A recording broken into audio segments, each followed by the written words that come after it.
everyone, welcome to Lekha Kumar family. இந்த video நேற்று Sunday தான் எடுத்தது. ஸோ கேஷுவலாக மார்னிங் டு ஆஃப்டர்நூன் ரொட்டீன் தான் வந்து இதில் ஷேர் பண்ணியிருக்கேன். ஸோ எப்போவுமே வந்து இங்கே பெங்களூரில் மார்னிங் எழுந்திருக்கும் போது நல்லா குளிராக இருக்கும். பட் நேற்று வந்து பார்த்திங்கன்னா ஒரு மாதிரி இந்த மாதிரி வெயில் வந்தது. ஸோ இது எப்போயாவது சம்டைம்ஸ் வரும். அப்போ வந்துட்டு இந்த மாதிரி உட்காந்து ரிலாக்ஸ் பண்ணிப்பேன். ஸோ நேற்றுமே வந்துட்டு கொஞ்சம் நேரம் உட்காந்து தண்ணி குடிச்சிட்டு ரிலாக்ஸ் பண்ணிவிட்டு அதுக்கப்புறமா போயிட்டு டீ வச்சேன். ஸோ மார்னிங் பிரேக்ஃபாஸ்ட்டுக்கு பூரியும் உருளைக்கிழங்கு மசாலாவும் செய்யலாம் அப்படின்ட்டு அதை தான் செஞ்சுட்டு இருந்தேன். ஸோ ஃபஸ்ட்டு வந்துட்டு உருளைக்கிழங்கு வேக வச்சுட்டேன். அதுக்கு வந்துட்டு கல் உப்பு போட்டுட்டு கூட கொஞ்சமாக மஞ்சள் தூள் ஸோ இதை சேர்த்துட்டு அதுக்கப்புறமா அதை வந்து வேகிறதுக்கு வச்சுட்டேன். ரெண்டு உருளைக்கிழங்கு தான் இருந்தது. ஸோ அதை வச்சு தான் வந்து செய்ய போகிறேன். உருளைக்கிழங்கு வேகிறதுக்குள்ளே டீ குடித்தாச்சு. பூரிக்கு மாவுமே வந்து பிசைஞ்சு வச்சுட்டேன். மாவில் கொஞ்சமாக உப்பு கொஞ்சமாக எண்ணெய் அதை விட்டுட்டு கொஞ்சம் கெட்டியாக வந்து பிசைஞ்சு வச்சாச்சு. யூஸ்வலாக வந்துட்டு இந்த மாதிரி ஸ்பெஷலாக அதாவது சாட்டர்டே சண்டேனா தான் வந்து பொங்கல் பூரி இந்த மாதிரி வந்து ஹெவியாக வேலை செய்கிறத வந்து செய்வேன். மற்ற டேஸ்லலாம் வந்துட்டு ரொம்ப சிம்பிளாக வந்து மீல் பிளான் பண்ணிப்பேன். ஏன்னா வந்து கிளம்புற டைமில் அந்த லஞ்சு செய்கிறதுக்கே வந்து கரெக்டாக இருக்கும். பிரேக்ஃபாஸ்ட்டுக்கெல்லாம் வந்து ரொம்ப சிம்பிளாக செஞ்சால் தான் வேலையாகும். ஸோ இந்த மசாலா வந்து பார்த்திங்கன்னா கடாய் வச்சு எண்ணெய் காஞ்சதுக்கப்புறமா கொஞ்சமாக கடுகு கொஞ்சமாக சீரகம் கடலைப்பருப்பு கருவேப்பிலை அதுக்கப்புறமா 2 வெங்காயம் ஸோ அதை வந்துட்டு கட் பண்ணி போட்டாச்சு. வெங்காயம் வந்து கண்ணாடி பதம் வர வரைக்கும் வதங்கினா போதும். அதுக்கப்புறமா உருளைக்கிழங்கு மசிச்சு அதையுமே வந்து சேர்த்தாச்சு. 2 உருளைக்கிழங்கு மட்டும் இருந்ததால் நமக்கு வந்துட்டு மசாலா கொஞ்சமாக வரும். அதனால இந்த மாதிரி கடலை மாவை வந்து நம்ம கரைச்சி ஊற்றிட்டோம் அப்படின்னா நமக்கு குவான்டிட்டியும் நிறைய வரும். அதே மாதிரி கன்சிஸ்டன்சியும் வந்து திக்காக வரும். ஸோ இதை வந்து ட்ரை பண்ணி பாருங்கள். அதுக்கப்புறமா பூரிக்கு வந்து ரெடி பண்ணுறதுக்கு ஸ்டார்ட் பண்ணிட்டேன். ஸோ எப்பவுமே நமக்கு பூரி வந்து நல்லா உப்பி வரணும் அப்படின்னா தேய்க்கும் போது இந்த மாதிரி ரொம்ப சாஃப்டாக தேய்க்கணும். அதே மாதிரி திருப்பி தேய்க்கணும். ரொம்ப அழுத்தி ஒரே பக்கமாக வந்து தேய்ச்சோம் அப்படின்னா நமக்கு பூரி வந்து உப்பி வராது. அதனால இந்த மாதிரி திருப்பி போட்டு தேய்ங்க. பூரி கட்டை என்னோடது பார்த்திங்கன்னா வந்து டேமேஜ் ஆகிடுச்சு. ஆக்சுவலாக வாங்கி ஒரு 1 இயர் தான் ஆகுது. அது வந்து தண்ணியில் எப்பயாச்சும் நனைஞ்சுது அப்படின்னா அது கொஞ்சம் கூட தண்ணியை வந்து தாங்க மாட்டேங்குது. உடனே வந்து பூர்ண வச்சிருது. ஸோ அதை வந்து எனக்கு பார்க்குறதுக்கே யூஸ் பண்ணுறதுக்கே வந்து பிடிக்கல. அதனால் அதை வந்து எடுத்து போட்டுட்டேன். இந்த கட்டை வந்து பார்த்திங்கன்னா என்னோடய அக்கா வீட்டுக்கு போயிருந்த போது எடுத்துகிட்டு வந்தது.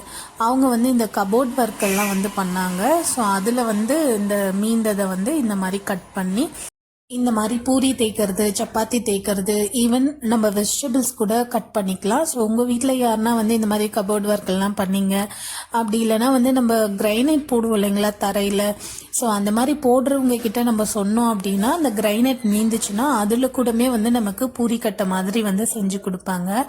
இது வந்து நான் எங்கள் வீட்டில் வந்து கிரைனைட் போடும்போது ஆனால் எங்கள் வீட்டில் செய்யலை. ஸோ ஆப்போசிட்டில் வந்து வீட்டில் கிரைனைட் போட்டவங்க அந்த மாதிரி வந்து செய்து யூஸ் பண்ணாங்க. ஸோ இந்த மாதிரி வந்து மீந்து போச்சு அப்படின்னா அதை வந்து வேஸ்ட்டாக தூக்கி போடாமல் இந்த மாதிரி நமக்கு ஏதாவது செய்து கொடுக்க சொல்லி யூஸ் பண்ணிக்கலாம். எப்போவுமே இந்த மாதிரி கிச்சனில் நின்று ரொம்ப நேரம் வந்து வேலை செய்கிறோம். எஸ்பெஷலி சண்டேஸ் அப்படின்னா வந்து இடையில இந்த மாதிரி ஏதாவது ஒரு ஜூஸ் குடிச்சுப்பேன். ஸோ அதனால் இன்றைக்கி வந்துட்டு மில்க் ஷேக் குடிக்கலாம், dry fruits and nuts. So அந்த மில்க் ஷேக் குடிக்கலாம் அப்படின்ட்டு அதுக்காக பால் தான் வந்து காய வச்சேன். சாதம் வடிக்கிறதுக்கு தண்ணி வந்து வச்சாச்சு.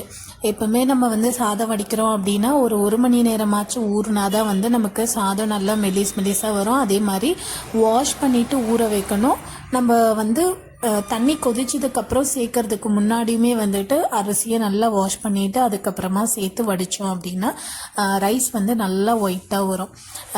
அரிசி வந்து வீட்டில் காலி ஆகிடுச்சு. சரி டிமார்ட்டில் தான் யூஸ்வலாக வாங்குவோம். இப்போதைக்கு சமயத்துக்கு இங்கே வீட்டாண்ட இருக்க கடையில் வாங்கிக்கலாம் அப்படின்ட்டு அங்கே வாங்கினோம். ஆனால் பார்த்திங்கன்னா ரொம்ப பெருசாக குண்டாக இருந்தது. 40 rupees அப்படின்னு சொல்லிட்டு ஒரு ரைஸ் காமிச்சிருந்தாங்க. அது வந்து லிட்ரலி ரேஷன் அரிசி மாதிரியே இருந்தது. ஸோ அதுக்கப்புறமா வந்துட்டு ஹேண்ட் வாஷ் எல்லாம் வந்து காலி ஆகிடுச்சு பாட்டிலில். அதெல்லாம் வந்து ரீஃபில் பண்ணிகிட்டு இருந்தேன். எப்போவுமே இந்த மாதிரி வந்து பாதி பாட்டில் வந்து ஹேண்ட் வாஷ் ஊற்றிட்டு அதுக்கப்புறமா வந்து பாதி பாட்டில் வந்து தண்ணி பிடிச்சி அதை நல்லா வந்து ஷேக் பண்ணிட்டு வச்சுருவேன். ஸோ அது வந்துட்டு நமக்கு நிறைய நாளைக்கு வந்து வரும். அதுக்கப்புறமா ரெஸ்ட் ரூமில் இருந்து அதுலேயுமே வந்து காலி ஆகிடுச்சு. ஸோ அதையுமே வந்துட்டு ரீஃபில் பண்ணி வச்சாச்சு.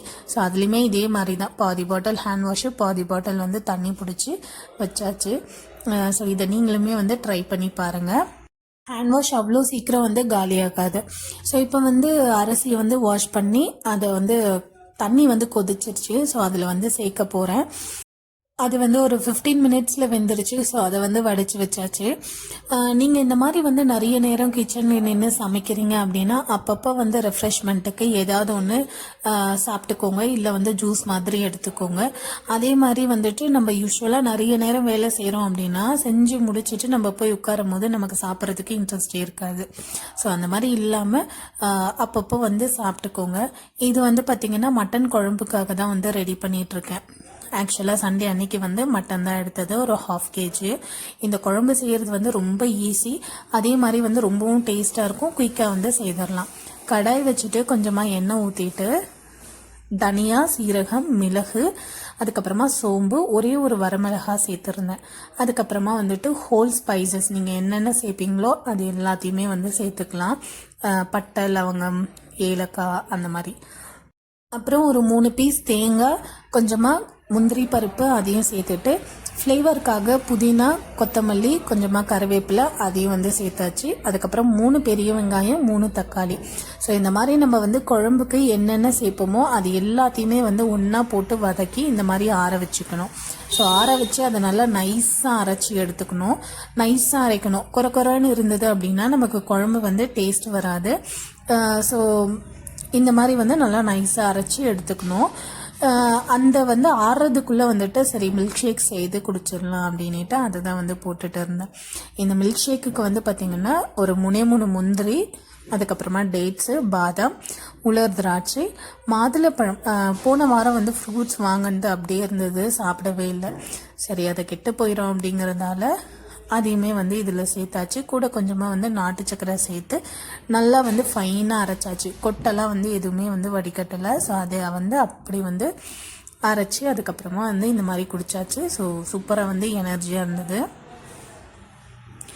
அப்புறம் குக்கர் வச்சு குக்கர் காஞ்சதுக்கப்புறமா எண்ணெய் சேர்த்துக்கணும். ஸோ எண்ணெய் சேர்த்ததுக்கப்புறமா இதில் எதுவுமே வந்து சேர்க்க தேவையில்லை. உங்களுக்கு வேணும் அப்படின்னா சோம்பு சேர்த்துக்கலாம். ஆனால் நான் வந்து சோம்பெல்லாம் சேர்க்கலை.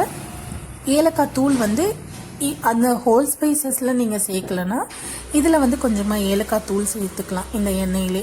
அப்புறம் கொஞ்சமாக வந்து கருவேப்பிலை சேர்த்துக்கிட்டு அப்புறம் மட்டன் வாஷ் பண்ணி வச்சது இருந்தது. ஸோ அதையுமே வந்து சேர்த்தாச்சு. அதுக்கப்புறமா வந்து ஒரே ஒரு வரமிளகாய், கொஞ்சமாக உப்பு. ஸோ இதெல்லாம் சேர்த்து நல்லா வந்து வதக்கி விட்டாச்சு. ஒரு 10 நிமிஷம் வரைக்கும் வதக்கணும். அப்போ தான் வந்து அந்த உப்பு வந்து இதில் வந்து இறங்கும் இந்த மட்டனில். அதுக்கப்புறமா கூட கொஞ்சமாக வந்து மிளகாய் தூளும் சேர்த்துக்கணும்.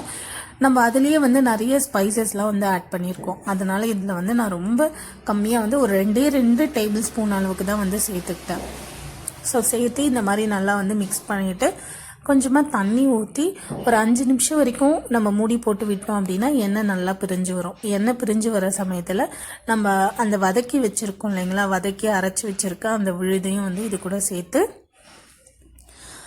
நீங்கள் மட்டனுக்கு எத்தனை விசில் விடுவீங்களோ ஸோ அதை விட்டு இறக்கிட்டா குழம்பு வந்து சூப்பராக ரெடி ஆயிரும்.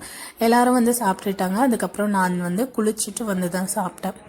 காலையில் செய்த பூரி வந்து இருந்தது. ஸோ அதையுமே வந்து இது கூட வச்சு சாப்பிட்டாச்சு. அதுக்கப்புறம் பாப்பா வந்து இதை நல்லா லைக் பண்ணி சாப்பிட்டாங்க. ஸோ அவ்வளோதான். இதுதான் வந்து எங்கள் வீட்டு சண்டே ஸ்பெஷல். உங்கள் வீட்டில் சண்டே ஸ்பெஷல் என்னன்னு சொல்லுங்கள். இந்த வீடியோ பிடிச்சிருந்தது அப்படின்னா லைக் பண்ணிக்கோங்க, சப்ஸ்கிரைப் பண்ணிக்கோங்க. இன்னொரு வீடியோவில் பார்க்கலாம். பாய்.